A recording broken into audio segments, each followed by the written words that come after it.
കേരളക്കരയെ ഒന്നടങ്കം ഞെട്ടിച്ച സംഭവം.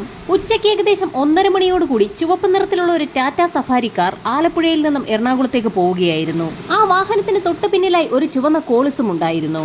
പൊടുന്നനെയായിരുന്നു എറണാകുളം ഭാഗത്തു നിന്നും ആലപ്പുഴ ഭാഗത്തേക്ക് ഒരു ലോറി പാഞ്ഞു വന്നത്. സമയം ഏകദേശം 1:45 ടാറ്റ സഫാരി ഓടിച്ചുകൊണ്ടിരുന്ന ഷംസുദ്ദീൻ ഞെട്ടിക്കുന്ന ആ കാഴ്ച കണ്ടു. ഏകദേശം സെൻട്രൽ ലൈൻ പിടിച്ച് ഓടിച്ചു വരികയായിരുന്ന ആ ലോറി പെട്ടെന്നാണ് വലതുഭാഗത്തേക്ക് നീങ്ങിയത്. ഷംസുദ്ദീന് എന്തെങ്കിലും ചെയ്യാൻ കഴിയും മുമ്പ് തന്നെ അയാളുടെ ടാറ്റ സഫാരി വാഹനത്തിലേക്ക് ആ ലോറി ഇടിച്ചു കയറിയിരുന്നു. അതിശക്തമായ ഇടിയുടെ ആഘാതത്തിൽ ടാറ്റ സഫാരി തലകുത്തനെ മറിഞ്ഞ് റോഡിന്റെ ഒരു ഭാഗത്തേക്ക് തെന്നി നീങ്ങി. വാഹനം ഇടിച്ചപ്പോഴുണ്ടായ അതിഭീകര ശബ്ദം കേട്ടുകൊണ്ട് റോഡിന് ഇരുവശത്തു നിന്ന ആളുകളെല്ലാം വാഹനത്തിന് സമീപത്തേക്ക് ഓടിയെത്തി. അപ്പോഴേക്കും വാഹനത്തിന്റെ മുൻഭാഗമാകെ തകർന്ന നിലയിലായിരുന്നു. ആളുകൾ നോക്കിയപ്പോൾ വാഹനത്തിനുള്ളിൽ രക്തത്തിൽ കുളിച്ചു കിടക്കുന്ന ആളുകളെയാണ് കണ്ടത്. കാറിന്റെ ഡോർ വെട്ടിപ്പൊളിച്ച് അകത്തുണ്ടായിരുന്ന ആളുകളെയൊക്കെ അതിസാഹസികമായി നാട്ടുകാർ പുറത്തേക്ക് എത്തിച്ചു. വിവരമറിഞ്ഞ് ഹൈവേ പോലീസും മാരാരിക്കുളം സ്റ്റേഷനിൽ നിന്നും ഒരു സംഘം പോലീസുകാരും സംഭവസ്ഥലത്തേക്ക് എത്തി. പോലീസുകാരും നാട്ടുകാരും ചേർന്ന് വാഹനത്തിലുണ്ടായിരുന്ന 5 പേരെ അതിവേഗം തന്നെ ആലപ്പുഴ മെഡിക്കൽ കോളേജിലേക്ക് ഷിഫ്റ്റ് ചെയ്തു. 5 പേരിൽ 2 പേർ സംഭവ സ്ഥലത്ത് വെച്ച് തന്നെ മരണപ്പെട്ടു. ആലപ്പുഴ മെഡിക്കൽ കോളേജിലേക്ക് ഷിഫ്റ്റ് ചെയ്ത 3 പേരിൽ ഒരാൾ ഒരു സ്ത്രീയായിരുന്നു. ആ സ്ത്രീയും മരണപ്പെട്ടു എന്നുള്ള വാർത്തയാണ് ഏതാനും നിമിഷങ്ങൾക്കകം പുറത്തു വന്നത്.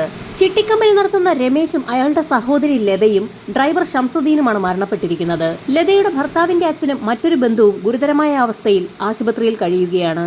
അവരുടെ ചിട്ടിക്കമ്പനി ആരംഭിച്ചിട്ട് അധിക നാളുകളായിട്ടില്ല.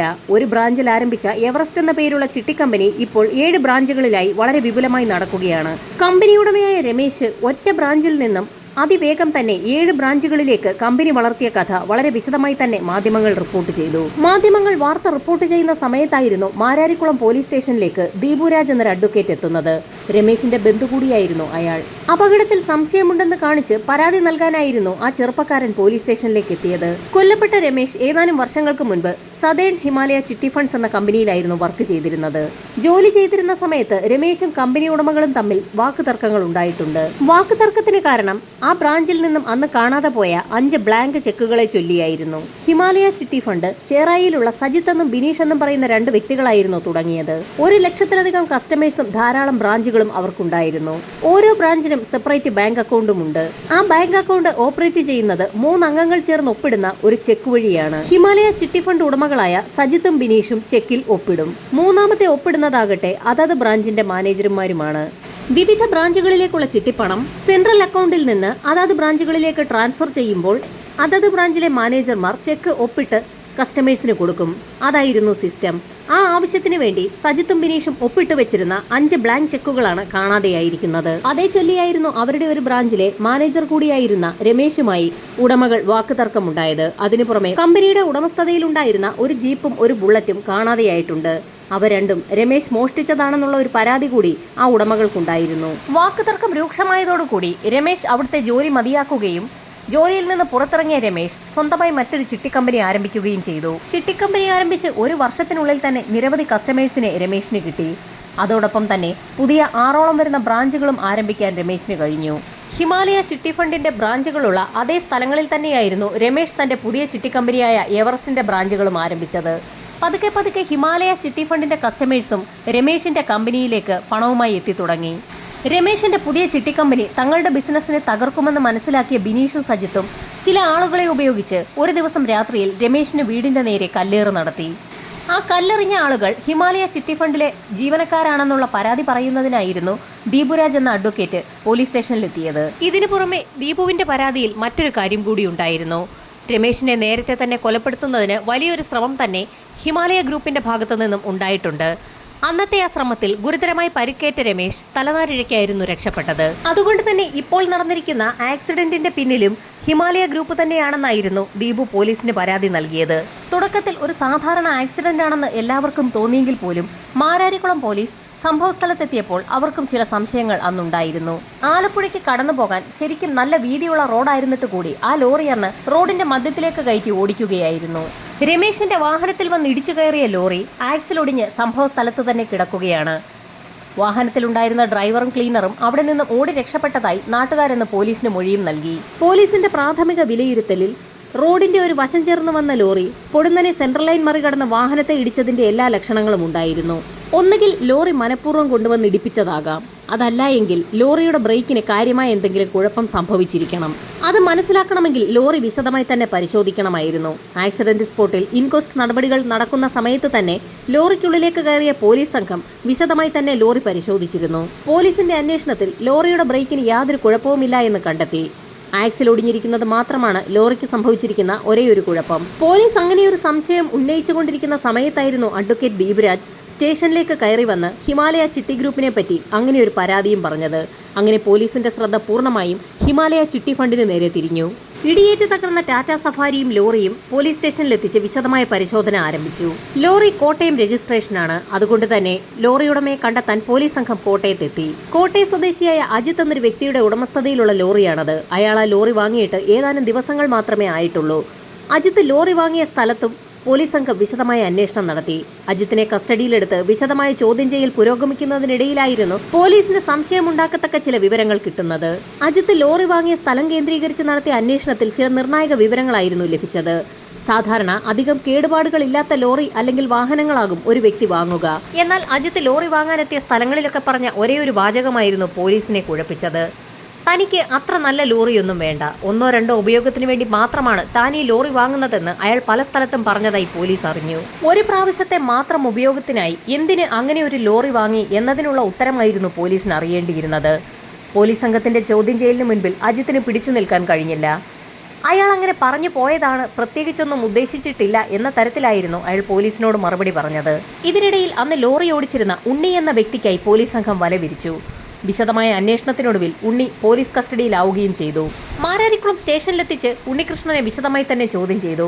യാദൃശ്ചികവശാൽ ലോറിയുടെ നിയന്ത്രണം വിട്ട് മറ്റൊരു വാഹനത്തിൽ ചെന്ന് ഇടിക്കുകയായിരുന്നു എന്നൊക്കെയാണ് ഉണ്ണി പോലീസിന് മൊഴി നൽകിയത്. എന്നാൽ അയാൾ പറഞ്ഞ കഥകളൊന്നും പോലീസ് വിശ്വാസത്തിലെടുത്തില്ല. കാരണം ആക്സിഡന്റ് നടക്കുന്നതിന് 100 മീറ്റർ മുൻപ് തന്നെ ആ ലോറി സെൻട്രൽ ലൈൻ പിടിച്ചാണ് ഓടിച്ചു വന്നിരിക്കുന്നത്. അത്രയും ദൂരം സെൻട്രൽ ലൈൻ പിടിച്ച് വലതുഭാഗത്തേക്ക് നീങ്ങി ലോറി ഓടിക്കണമെങ്കിൽ അത് ഓടിക്കുന്ന വ്യക്തിയുടെ കയ്യിൽ തന്നെയായിരിക്കാം ആ വാഹനത്തിന്റെ പൂർണ്ണ നിയന്ത്രണമുള്ളത്. പൊടുന്നനെ നിയന്ത്രണം വിട്ട ഒരു വാഹനം ഒരു കാരണവശാലും ആ രീതിയിലല്ല മറ്റൊരു വാഹനത്തിൽ ഇടിച്ചു കയറുക എന്നത് പോലീസിന് വ്യക്തമായിരുന്നു. ഇതിനിടയിൽ അജിത്തിനെ വീണ്ടും ചോദ്യം ചെയ്തപ്പോൾ കൂപ്പിൽ നിന്ന് തടി കയറ്റുന്നതിന് വേണ്ടിയാണ് അയാൾ ആ ലോറി വാങ്ങിയതെന്ന് അയാൾ പോലീസിന് മൊഴി നൽകി. ആ മൊഴി 100% കള്ളമാണെന്ന് പോലീസിന് വ്യക്തമായി. കാരണം കൂപ്പിൽ നിന്ന് തടി കയറ്റാൻ വാങ്ങിക്കുന്ന വാഹനം പൂർണ്ണമായ കണ്ടീഷനിലുള്ളതായിരിക്കണം. കണ്ടീഷൻ വളരെ മോശമായ വാഹനമാണ് ഇവിടെ ടാറ്റ സഫാരിയിൽ ഇടിച്ചു കയറിയിരിക്കുന്നത്. അതുകൊണ്ട് തന്നെ അജിത്ത് പറയുന്ന കാര്യങ്ങൾ പൂർണ്ണമായും കള്ളമാണെന്ന് പോലീസിന് മനസ്സിലായി. അജിത്തിനെയും ഉണ്ണികൃഷ്ണനെയും ഒരുമിച്ചിരുത്തി പോലീസ് സംഘം ചോദ്യം ചെയ്തു തുടങ്ങി. ലോറി വാങ്ങുന്നതിനുള്ള പണം എവിടെ നിന്ന് കിട്ടിയെന്നായിരുന്നു പോലീസിന് അറിയേണ്ടിയിരുന്നത്. അതിനുള്ള ഉത്തരമായി ഇരുവരും പല കള്ളങ്ങളും പറഞ്ഞു നോക്കി. പക്ഷേ പോലീസ് സംഘം അവർക്ക് എങ്ങനെയാണ് പണം കിട്ടിയതെന്നുള്ള വഴി നേരത്തെ തന്നെ അന്വേഷിച്ചു വെച്ചിരുന്നു. ആ പണം ATM-ൽ നിന്ന് പിൻവലിച്ചതാണെന്നും അതെവിടെയുള്ള ATM-ൽ നിന്നാണ് പിൻവലിച്ചിട്ടുള്ളതെന്ന കാര്യം തങ്ങൾക്ക് ബോധ്യമായി എന്നും പോലീസ് പറഞ്ഞതോടുകൂടി ഉണ്ണികൃഷ്ണനും അജിത്തിനും പിന്നീട് ഒന്നും മറച്ചു വെക്കാൻ കഴിഞ്ഞില്ല.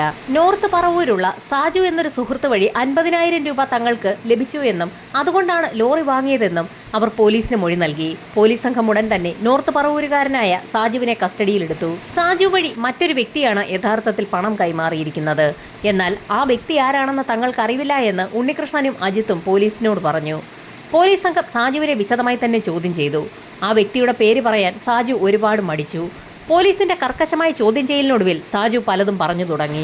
അവനെ ഈ ദൗത്യം ഏൽപ്പിച്ചിരിക്കുന്നത് ഹിമാലയ ചിട്ടി ഫണ്ടിന്റെ ഉടമകളായ സജിത്തും ബിനീഷുമാണെന്ന് അയാൾ പോലീസിനോട് സമ്മതിച്ചു.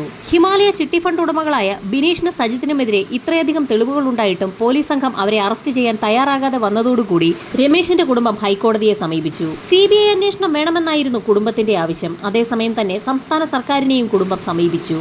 ഒടുവിൽ കോടതി CBI അന്വേഷണത്തിന് ഉത്തരവിട്ടു. ഇതേസമയം തന്നെ ഹിമാലയ ചിട്ടി ഫണ്ടിന്റെ ഉടമകൾ മുങ്ങുകയും ചെയ്തു. ബിനീഷ് സജിത്തും അവരുടെ എല്ലാ സമ്പാദ്യങ്ങളുമായി മുങ്ങിയെന്നുള്ള വാർത്ത കാട്ടുതീ പോലെ പരന്നു. ഹിമാലയ ഗ്രൂപ്പിന് ചിട്ടിക്കമ്പനിക്ക് പുറമെ സ്വർണ്ണക്കടകളും ഉണ്ടായിരുന്നു. അവരുടെ 2 സ്വർണ്ണക്കടകൾ ആ രാത്രി തന്നെ കൊള്ളയടിക്കപ്പെട്ടു. ചിട്ടിക്കമ്പനി പൊട്ടാൻ സാധ്യതയുള്ളതുകൊണ്ട് തന്നെ അവിടെ അക്കൗണ്ടുള്ള വ്യക്തികൾ തന്നെ സ്വർണ്ണക്കട കൊള്ളയടിച്ചതാണെന്നുള്ള വാർത്തകൾ പരക്കുന്നതിനിടെ മറ്റൊരു വാർത്ത കൂടി പരന്നു. കമ്പനി ഉടമകളായ സജിത്തിന്റെയും ബിനീഷിന്റെയും നേതൃത്വത്തിലുള്ള സംഘം തന്നെയാണ് ജ്വല്ലറി കൊള്ളയടിച്ചത് എന്നുള്ളതായിരുന്നു അത്. ഈ സംഭവങ്ങൾ നടക്കുന്നതിനിടയിൽ തന്നെ CBI അവരുടെ അന്വേഷണം ആരംഭിക്കുകയും ഹിമാലയ ഗ്രൂപ്പിന്റെ അക്കൗണ്ടുകൾ ഫ്രീസ് ചെയ്യിപ്പിക്കുകയും ചെയ്തു. ആ സമയത്തായിരുന്നു ഞെട്ടിക്കുന്ന ഒരു കാര്യം CBIക്ക് മനസ്സിലാകുന്നത്. അക്കൗണ്ട് ഫ്രീസ് ചെയ്യുന്നതിന് മുൻപ് തന്നെ 1,42 ലക്ഷം രൂപ കമ്പനി ഉടമകൾ പിൻവലിച്ചിട്ടുണ്ട്. CBI അന്വേഷണത്തിന് ഉത്തരവിട്ട അന്ന് തന്നെയായിരുന്നു കമ്പനി ഉടമകൾ മുങ്ങിയത്. അവർ ഒളിവിൽ പോയ സമയത്ത് തന്നെയാണ് ഈ പണവും പിൻവലിച്ചിരിക്കുന്നത്. കേരള പോലീസ് അന്വേഷണം നടത്തിയ സമയത്ത് കമ്പനിയുടെ അക്കൗണ്ടുകൾ ഫ്രീസ് ചെയ്യാനുള്ള ഒരു ആക്ഷനും എടുത്തിരുന്നില്ല. ആക്സിഡന്റ് നടന്ന് 24 മണിക്കൂറിനകം തന്നെ അഡ്വക്കേറ്റ് ദീപുരാജ് മാരാരിക്കുളം സ്റ്റേഷനിലെത്തി പരാതി നൽകിയിരുന്നു. ആ പരാതി കാര്യമായി എടുത്ത് അക്കൗണ്ടുകൾ ഫ്രീസ് ചെയ്യിപ്പിച്ചിരുന്നെങ്കിൽ ഇങ്ങനെയൊരു സംഭവം നടക്കില്ലായിരുന്നു എന്ന് നാട്ടുകാരും പ്രതിപക്ഷ പാർട്ടികളും ആരോപിച്ചു. പോലീസും CBIയും കുറ്റവാളികൾക്കായി നാടാകെ വലവിരിച്ചു. അങ്ങനെയിരിക്കെ ഒരു ദിവസം പ്രതികളിൽ ഒരാളായ സജിത്ത് അഡ്വക്കേറ്റ് രാജീവുമായി പോലീസ് സ്റ്റേഷനിലെത്തി. ഈ സമയത്ത് പോലീസ് സംഘം അയാളുടെ അറസ്റ്റ് രേഖപ്പെടുത്തി.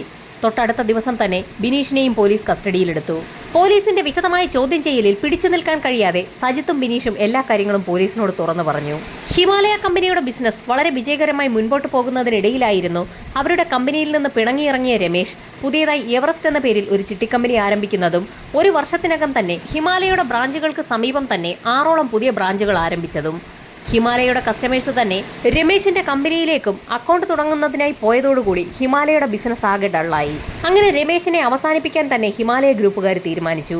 അതിന്റെ ഭാഗമായി സജിത്തും ബിനീഷും ചേർന്ന് നോർത്ത് പറവൂരുകാരനായ സാജുവിന് ഒരു കൊട്ടേഷൻ കൊടുത്തു. ബാക്കിയുള്ള കാര്യങ്ങളൊക്കെ തീരുമാനിച്ചതും പ്ലാൻ ചെയ്തതും സാജുവും ഉണ്ണികൃഷ്ണനും അജിത്തും ചേർന്നായിരുന്നു. സാജു കൊട്ടേഷൻ നൽകിയതിന്റെ ഭാഗമായി പല പദ്ധതികളും അവർ പ്ലാൻ ചെയ്തെങ്കിലും ഒടുവിൽ രമേശിനെ വണ്ടിയിടിച്ച് കൊലപ്പെടുത്തുക എന്നൊരു തീരുമാനത്തിലേക്കായിരുന്നു അവരെത്തിയത്.